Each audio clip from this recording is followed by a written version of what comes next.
In April of 1912, the largest passenger ship set off across the Atlantic. Marketed as unsinkable, sank days later after colliding with an iceberg, the Titanic. More than 100 years later, the story of the Titanic still refuses to stay buried. We've heard about the iceberg, the sinking, and the survivors. But what if some of the most chilling details were only discovered much later? New images from the wreck of the Titanic show changes to the famous ship. A 15-foot section of the portside railing has fallen to the ocean floor. Scientists say it is a reminder that the Titanic is deteriorating. Deep beneath the ocean, a recovered camera may have captured haunting glimpses of that tragic night. Images that raise more questions than answers. Today, we're diving into the untold side of the Titanic, where history, mystery, and horror collide. Birth of a Giant. How the Titanic took shape. Long before the tragedy that shocked the world, the Titanic began as something far more hopeful. A bold vision of power, luxury, and human ambition. It all started on a cold morning in Belfast, where workers laid the first steel plates of what would soon become the most talked-about ship in history. This wasn't just another vessel under construction. It was designed to be the largest moving structure ever created at the time, a floating giant meant to dominate the oceans. Behind it was Harland and Wolff, a shipbuilding company trusted with turning this massive idea into reality. Thousands of workers dedicated years of effort, assembling steel, rivets, and dreams into a ship that seemed almost untoppable. The Titanic was part of an elite trio known as the Olympic-class liners, alongside its sister ships. But even among giants, Titanic stood out. People were fascinated by it before it even touched water. Crowds gathered just to watch its progress. Newspapers couldn't stop covering it, and expectations only grew higher with each passing day. It wasn't just about size. It was about experience. Inside, the ship promised unmatched luxury, from grand staircases to elegant dining halls. To many, it felt less like transportation and more like a floating palace built for the elite. But behind all that grandeur, there were signs that not everything was as perfect as it seemed. During construction, several workers lost their lives in accidents, casting a quiet shadow over the project. Still, the build continued, and by the time it was completed, the world saw only brilliance, not the risks buried beneath it. When the Titanic was finally ready, it symbolized confidence, progress, and pride. No one imagined that this masterpiece would soon face a fate that would change history forever. And when it finally prepared to leave the dock, the world showed up to witness what they believed was the beginning of something legendary, not knowing how quickly it would turn into something else entirely. The voyage that captivated millions. At last, the moment had arrived. On April 10, 1912, the Titanic stood towering over the docks of Southampton, gleaming under the morning sky as thousands gathered to witness history in motion. The atmosphere felt electric, crowds cheering, cameras flashing, and passengers stepping aboard what many believed was the safest ship ever built. But what most people didn't realize was that this wasn't Titanic's first time at sea. Just days earlier, it had quietly completed a test run from Belfast, far from the spotlight, far from the spectacle. Now, its real journey was about to begin. With over 2,000 people on board, the ship set course for New York, carrying not just passengers, but expectations, ambition, and secrets. And some of those secrets were already hiding in plain sight. Clues everyone overlooked. Beneath all the excitement surrounding Titanic's departure, there were details that didn't quite make headlines, details that, in hindsight, feel impossible to ignore. At the time, Britain was dealing with a major coal shortage caused by a widespread strike. Instead of delaying the voyage, the Titanic was fueled using coal taken from other ships in the same fleet. It was a quick solution, but not exactly a reassuring one. The ship was ready to sail, but already relying on borrowed resources. On board, the contrast between passengers was just as striking. The ship could carry over 3,500 people, divided into classes that reflected society itself. First-class passengers enjoyed unmatched luxury, with lavish suites and fine dining that rivaled the best hotels in the world. Meanwhile, those in third class experienced something entirely different: crowded quarters, limited facilities, and strict separation rules that often divided families. Still, for many, this was more than just a trip. It was a chance at a new life. Behind the scenes, nearly 1,000 crew members worked tirelessly to keep everything running smoothly. From chefs preparing endless meals to officers maintaining order, it took an entire workforce to operate what was essentially a floating city. But even before Titanic fully left the harbor, something unsettling happened.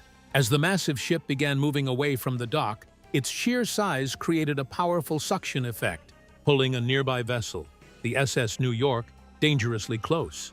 For a moment, it looked like the journey might end before it even began. Only quick action prevented a collision. At the time, it was brushed off as a minor incident. Looking back now, it feels more like a warning, because what was happening above deck wasn't the only thing building tension. Something far more dangerous was already growing deep within the ship itself. Titanic's burning secret. Here's something that still shocks historians to this day. The Titanic may have already been in trouble before it even began its famous voyage. Deep inside the ship, in one of its coal bunkers, a fire had been burning for days, not hours, days. Some reports suggest it started even before the ship left port and continued smoldering as passengers boarded, completely unaware of what was happening beneath their feet. Fires like this weren't unheard of on coal-powered ships, but this one was stubborn. Crews worked constantly to control it, shoveling burning coal into the furnaces to keep it from spreading. But the real concern wasn't just the flames, it was the heat. That intense heat may have weakened parts of the ship's structure, particularly along the hull. Later investigations and recovered photographs even showed dark markings along the exterior, possibly evidence of where the fire had been burning internally. And here's where it gets unsettling. That same section, already under stress, would later be the exact area where the Titanic struck the iceberg. Coincidence? Maybe. But it raises a chilling question. Was the ship already compromised before it ever met the ice? Despite this, the voyage continued as planned. No delays, no alarms, just confidence. But out in the open ocean, another threat was waiting, one that had been clearly warned about and quietly ignored. The iceberg warnings no one acted on. Long before the Titanic ever struck the iceberg, the danger had already been announced, over and over again. As the ship made its way across the Atlantic, multiple vessels began sending wireless warnings about heavy ice ahead. These weren't vague hints. They were clear, direct messages describing massive ice fields, drifting bergs, and hazardous conditions directly along Titanic's path.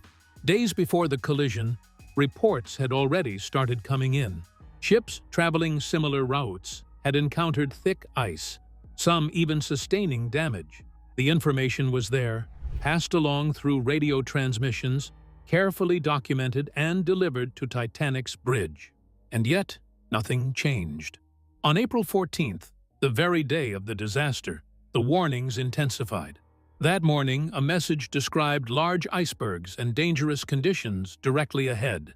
Later, more ships repeated the same alert. Each time, the response was polite but passive. A simple acknowledgement.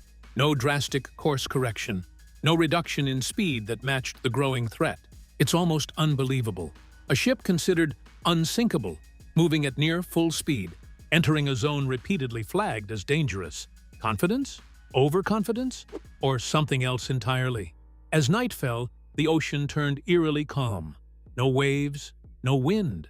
Ironically, this made icebergs even harder to spot, as there were no breaking waters at their base to reveal their presence. The crew relied heavily on lookouts, human eyes scanning a pitch-black horizon. And then, it happened. A shape in the distance. Too late. But here's where the mystery deepens.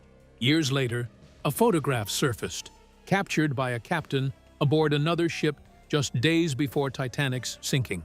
The image showed a massive iceberg, recorded along with its exact coordinates. Those coordinates, nearly identical to the location where Titanic would meet its fate. Some believe this could be the very iceberg, a frozen witness, captured before the tragedy even unfolded. And if the warnings were already this clear, it makes what happened next even more haunting. Because now, we move from signals and speculation to the terrifying reality experienced by those who lived through it. What it felt like when Titanic sank. When we talk about the Titanic, it's easy to focus on facts, timelines, and theories. But the true horror of that night comes alive through the people who were actually there. Those who felt the impact, heard the panic, and watched everything fall apart in real time. One of the most gripping accounts comes from Dr. Washington Dodge, a first-class passenger traveling with his wife and young son. For them, the journey began as a luxurious escape, but it quickly turned into something unimaginable. Late into the night, just before midnight, everything changed. Dr. Dodge and his wife were suddenly jolted awake by a strange, forceful vibration. It wasn't loud or explosive, but it was enough to send a wave of unease through the ship. Curious, concerned, he stepped out to investigate.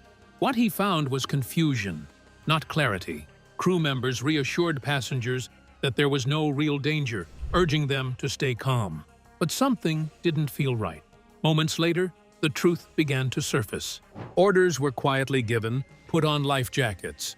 No explanation, no panic, just instructions. Still, the shift in tone was enough to signal that this was no ordinary situation. Without wasting time, Dr. Dodge gathered his family and made his way to the lifeboat deck. The atmosphere had changed completely. The cold air, the distant sounds of machinery, and the growing tension among passengers created a sense of quiet fear. There, he managed to secure a spot for his wife and son on one of the lifeboats. But what he witnessed next would stay with him forever. Despite the urgency, lifeboats were being lowered into the freezing ocean only partially filled. Seats left empty, opportunities lost. Whether it was confusion, poor coordination, or fear of overloading, the result was devastating. Fewer people saved than could have been. As the boats descended, another danger emerged. Water surged violently from the ship's systems, crashing into the lifeboats below. For a moment, it looked like even escape wasn't safe. Panic erupted, voices shouting into the darkness. But somehow, disaster within disaster was narrowly avoided. Dr. Dodge's account reveals more than just events. It exposes cracks in leadership, gaps in preparation, and the fragile nature of human decision-making under pressure. And then, there's something even more chilling. A photograph, said to have been recovered from a camera deep beneath the ocean, appears to capture the chaos of that night. Figures in the dark, movement, fear. A frozen moment of people caught between survival and the unknown. Whether every detail can be confirmed or not, one thing is certain. The reality was far more terrifying than any retelling. And as the ship continued its descent into darkness, the next question becomes unavoidable. When escape was possible, why weren't more lives saved? Too few boats, too many lives. As the Titanic's fate became undeniable, the focus shifted from luxury to survival. Time was running out, and for many, escape was slipping away faster than anyone realized. The ship carried over 2,200 people that night. But here's the heartbreaking truth. There weren't enough lifeboats for everyone, not even close. Only 20 lifeboats were available, and shockingly, many of them weren't filled to capacity when they were launched. In the middle of panic and uncertainty, officers feared that overloading the boats might cause them to collapse or capsize. So instead of maximizing every chance to save lives, they played it safe and left empty seats behind.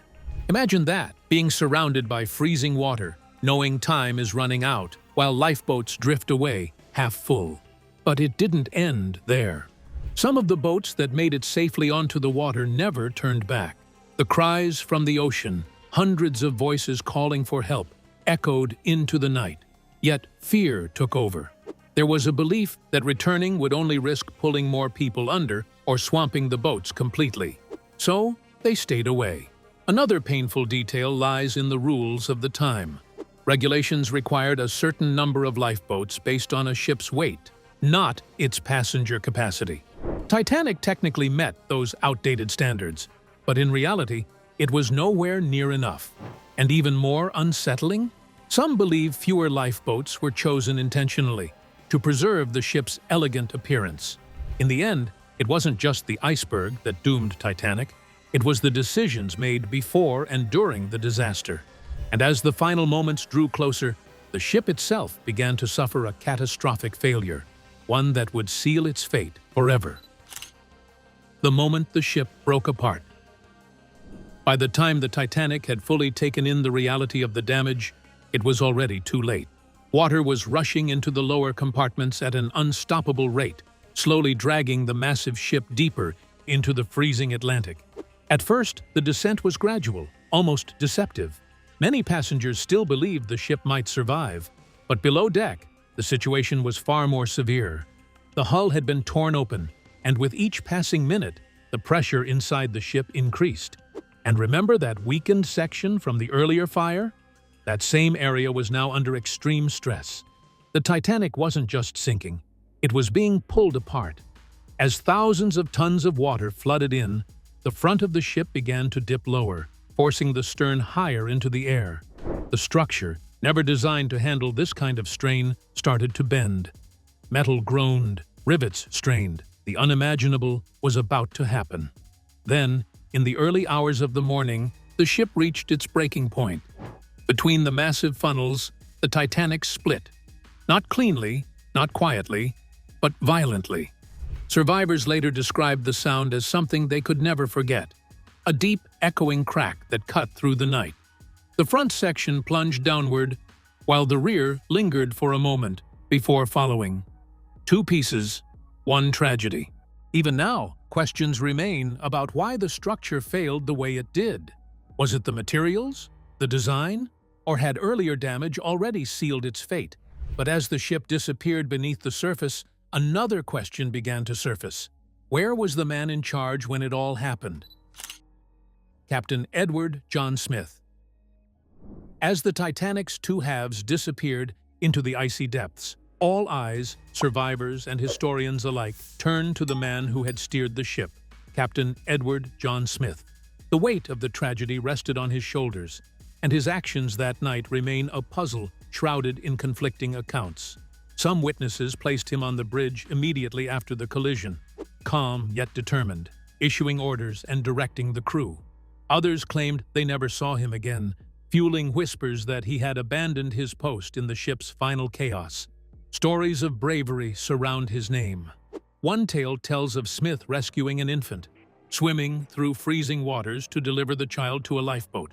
Offered a seat himself, he refused, choosing to remain with the vessel as it sank. Hero or tragic figure? The line blurs, yet criticism lingers. Why were lifeboat drills neglected? Could more lives have been saved if the passengers and crew had been better prepared? Was Smith's legendary calm a strength or a fatal flaw, leaving crucial decisions delayed until it was too late?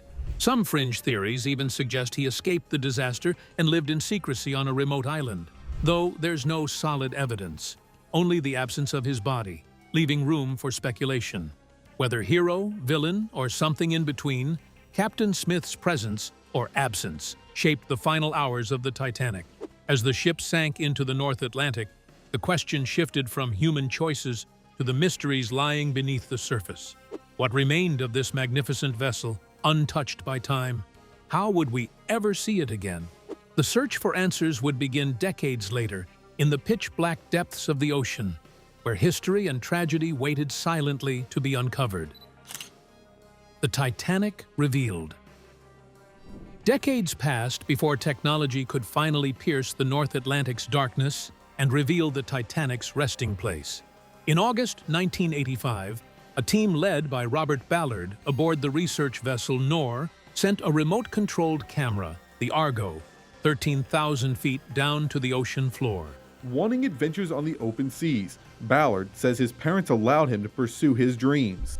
Those dreams led him to make his most famous discovery 13,000 feet under. For the first time in over 70 years, humanity laid eyes on the ship that had captivated the world, split in two, yet hauntingly majestic amid scattered debris. This initial discovery was just the beginning. What had once been speculation and legend was now concrete. waiting for further exploration, mapping, and shocking revelations in unprecedented detail. And those revelations would redefine how we see the Titanic forever. Titanic in full view. Few shipwrecks have gripped the world's imagination like the Titanic, and now, for the first time, we can see it in its full, haunting scale. Advanced deep-sea mapping technology allowed experts to digitally reconstruct the entire wreck, from the bow and stern to the 3 to 5 mile debris field that tells a story of chaos, destruction, and loss. Using high-resolution sonar and 4K imaging, scientists created a digital twin of the ship, unveiling sections that had eluded explorers for decades. Every twisted steel beam, broken deck, and scattered artifact now tells a story frozen in time. This monumental project, hailed as the largest underwater scanning expedition ever, not only captures the ship's massive size, but also provides unprecedented insight into the final moments of the unsinkable ship. Through this lens, we can finally appreciate the Titanic, not just as a legend of tragedy, but as a testament to human ambition, hubris, and the resilience of memory. Its haunting image will stay with us forever. Thanks for watching. Don't forget to subscribe to our channel for more shocking discoveries and untold stories from history. Hit that bell so you never miss an update.